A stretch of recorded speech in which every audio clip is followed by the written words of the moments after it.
Hello, everybody. I wanted to record this video to share my testimony again. I posted it on Facebook back in July. I wrote it out, typed it out, and included a few pictures, but I wanted to record this video. June 5th, 2014, I was rushed to the hospital, to the ER. Once I got there, well, my legs had swollen up. I was in tremendous amounts of pain. And once I got to the hospital, they started me on breathing treatments. I was having trouble breathing. They started the intravenous, the IV, ran several tests, ultrasound, CT scans, and everything. And when the results came back in, the doctor said that my kidneys were not functioning at all. They started me on dialysis treatments. I had to do that for 5 days. At the end of dialysis, they did a procedure and placed bilateral stents in my kidney tubes, and that got my kidneys back operating on their own and progressing back to 100%.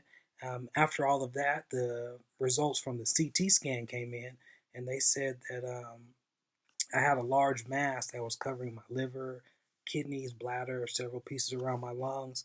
They performed a liver biopsy, sent it to Stanford University, and when it came back, they told me that I had germ cell cancer, and it was stage 3. So they started me on chemotherapy treatments July 3rd, 2014, and I was on one of the highest chemotherapy treatments they have. They offer a cisplatin.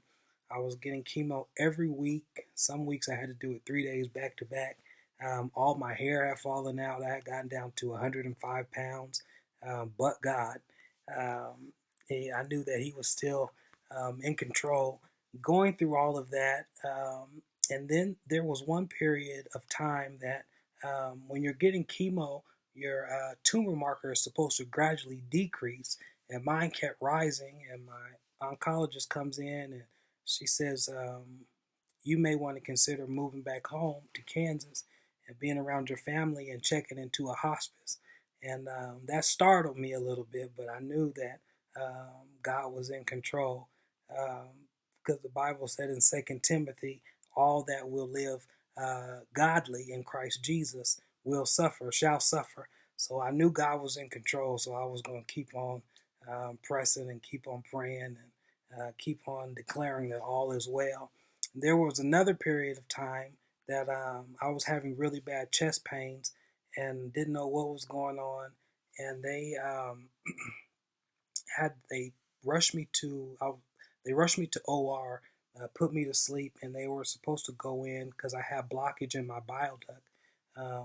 They were to go in and put a stent in the bile duct, and I wake up. I'm in the my back in my hospital room, and the doctor comes in and says, "We have to take you back to OR because they were supposed to put a stent in your bile duct, and they put it in your pancreatic tube by mistake. So they had to rush me back to OR, put me to sleep, and when they went in, they couldn't remove the stent because I had too much bleeding going on. I had internal bleeding that was stemming from the biopsy.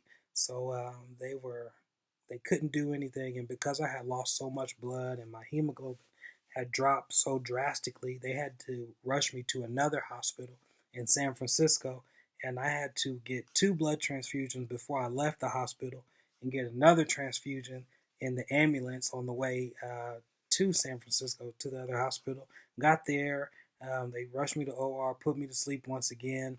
They were able to go in, remove the stent, and clear all the blood clots out and clear the blockage out and everything. And they also put 2 coils on my liver to stop all the bleeding and everything. And I'm still getting chemo every every week. There was another period of time that I was in ICU for, I believe, 2 weeks, and I was vomiting blood. Seemed like every day, every hour, vomiting blood and just in tremendous amounts of pain.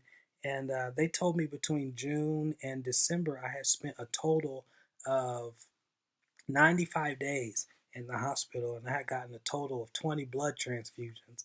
But I kept declaring that all is well and God is in control.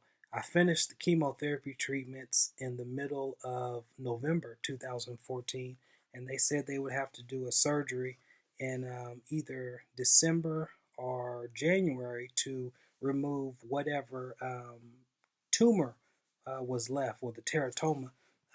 December comes, the oncologist calls, I go and do the scan. I'm still recovering from all the chemo treatments that I was getting. I do the scan, and he said, I'll call you back in about a week. I'm going to meet with the surgeons.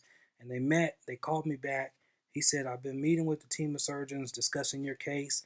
And he said, we've all decided that I will not be able to do the surgery because your tumor is wrapped around so many blood vessels, wrapped around so many vital organs. If we take you into surgery, there's no way that you'll come out alive.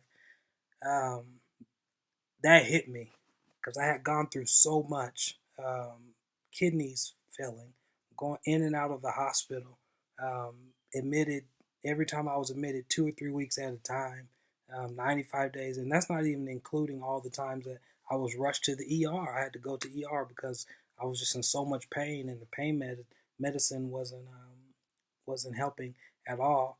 It didn't include any of that, in and out of the hospital, the internal bleeding, the just all the pain, going through all of that. And I said, we can't do anything. We can't do the surgery. That you all can't do the surgery. And he said, no.